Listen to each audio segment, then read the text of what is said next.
Les titres principaux, le président Taye Asselassie a exprimé que la conférence nationale de dialogue constitue une étape historique qui renforce les aspirations communes et l'unité nationale.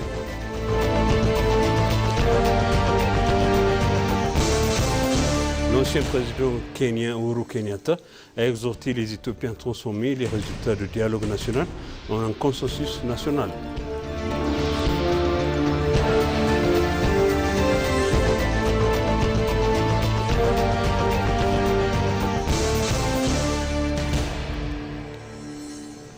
Bienvenue chers téléspectateurs sur EBCC et moi Zalal Mourkana avec le journal. Le président Taye Asselassie a exprimé que la conférence nationale de dialogue récemment achevée constitue une étape historique qui renforce les aspirations communes et l'unité nationale. Il a souligné que le dialogue représente une pilier de force de la sagesse et de la capacité de mobilisation de l'Éthiopie. Lors de la cérémonie de clôture, il a remercié les commissions éthiopiennes du dialogue national, ses partenaires ainsi que les 4000 participants, notamment les chefs religieux, les anciens, les abagada, les femmes, les jeunes, les agriculteurs, les éleveurs, les universitaires, les représentants politiques et les organisations de la société civile. Selon lui, ces participants ont porté la confiance et la voix des 130 millions de l'Éthiopiens. Il a également remercié le Premier ministre Abiy Ahmed pour son rôle dans la réalisation de cette initiative et la Chambre des représentants pour son fondement juridique.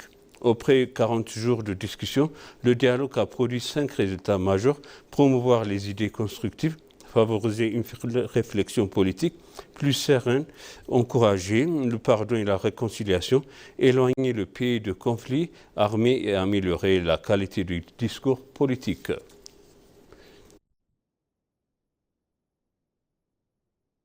Le professeur Mesfin Area, commissaire en chef de la commission éthiopienne du dialogue national, a dit qu'aucune force n'a jamais remporté une victoire durable par les armes.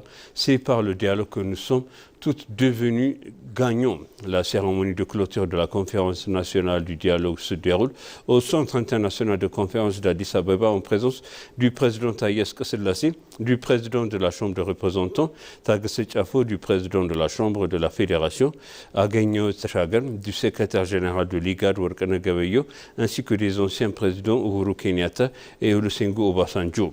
Le professeur Mesfin a remercié tous les participants pour leurs engagements actifs, soulignant que le dialogue a permis aux Éthiopiens de renouer et de renforcer leur solidarité. Selon lui, le dialogue ne s'achève pas le lendemain de sa conclusion. Ainsi, le dialogue national a fait tous les Éthiopiens des gagnants.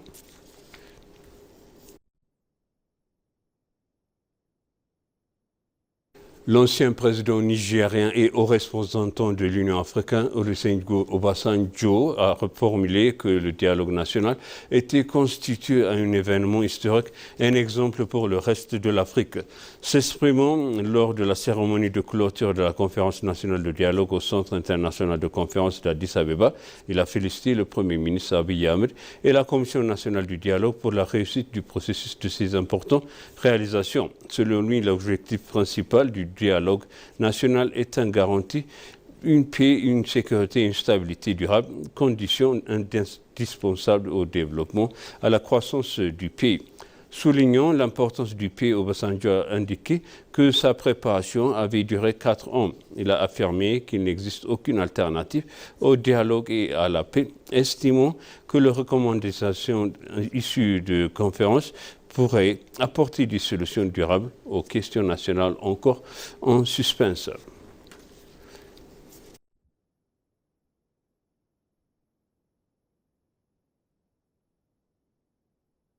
L'ancien président Uhuru Kenyatta a exhorté les Éthiopiens à préserver l'esprit du dialogue, à valoriser leurs différences, à transformer les résultats du dialogue national en un pays durable et en consensus national.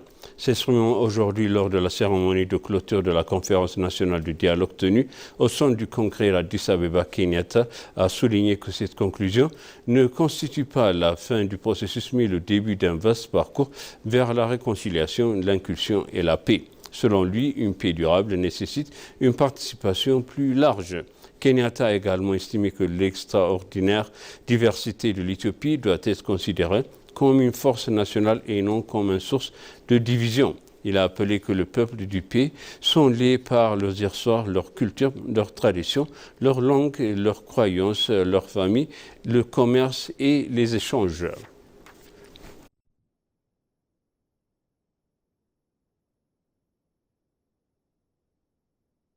Le président de la Chambre des représentants du peuple Tagessi Tchafo a adressé ses félicitations pour tous les Éthiopiens à l'occasion de la conclusion de la réussite du Conférence nationale de dialogue destinée à poser les bases d'une paix durable, de l'unité et de la cohésion nationale.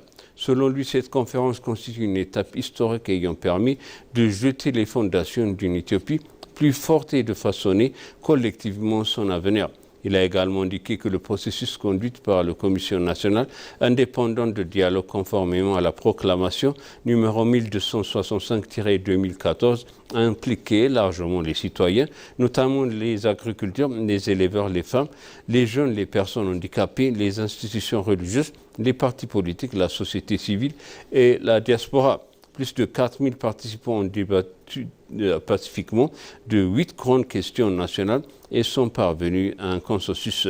Tagessi Tchafo a appelé toutes les parties à s'approprier les recommandations issues du dialogue, à les traduire en actions concrètes pour consolider la paix, la réconciliation et l'unité nationale.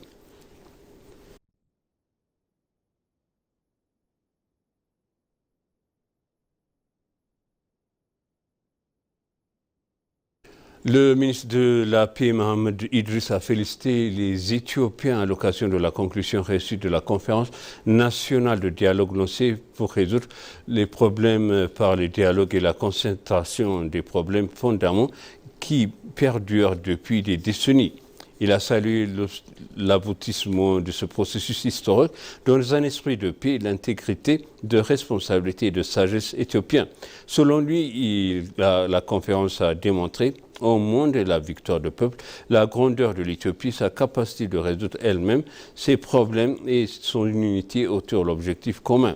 Il a également souligné que de préserver les accords et les acquis de paix issus du dialogue constitue une responsabilité collective. Il a enfin appelé tous les Éthiopiens à unir leurs efforts pour bâtir une Éthiopie plus forte, prospère et durablement pacifique.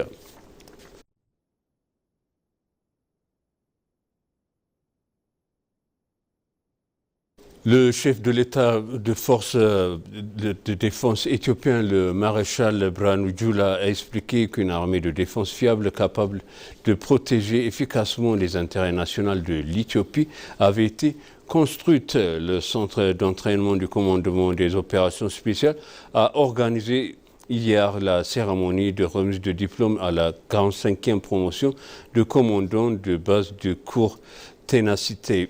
Il a exhorté les diplômés à défendre avec loyauté et détermination des intérêts nationaux et à protéger leur pays avec courage.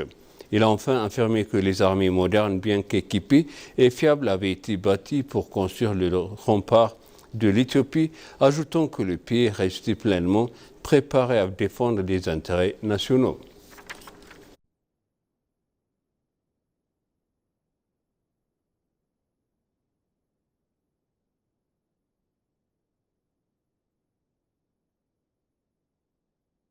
Et pour conclure, le journal Ethiopian Airlines et Boeing ont achevé avec succès la 4e édition de leur programme STEAM destiné aux écoles. L'initiative visait à doter les élèves de 11e année de compétences pratiques et de meilleures connaissances du secteur de sources d'inspiration pour envisager des carrières dans l'aviation, l'intégrité et la technologie.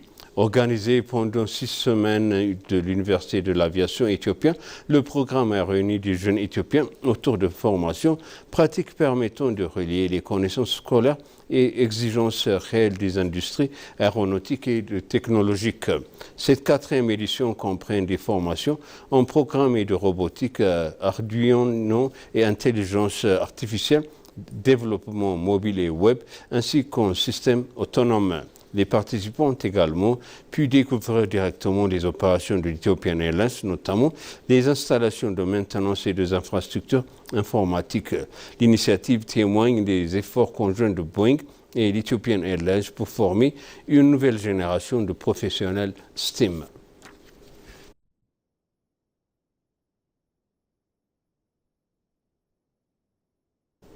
Et maintenant, je répète les titres principaux. Le président Taye Asselassie a exprimé que les conférences nationales de dialogue constituent une étape historique qui renforce les aspirations communes et l'unité nationale.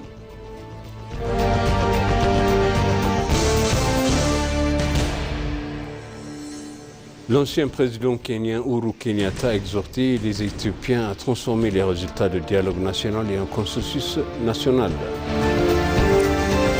Chers téléspectateurs, sachez le journal, c'était moi Zala Lamorkana avec vous, c'est une bonne suite de programme et bon week-end.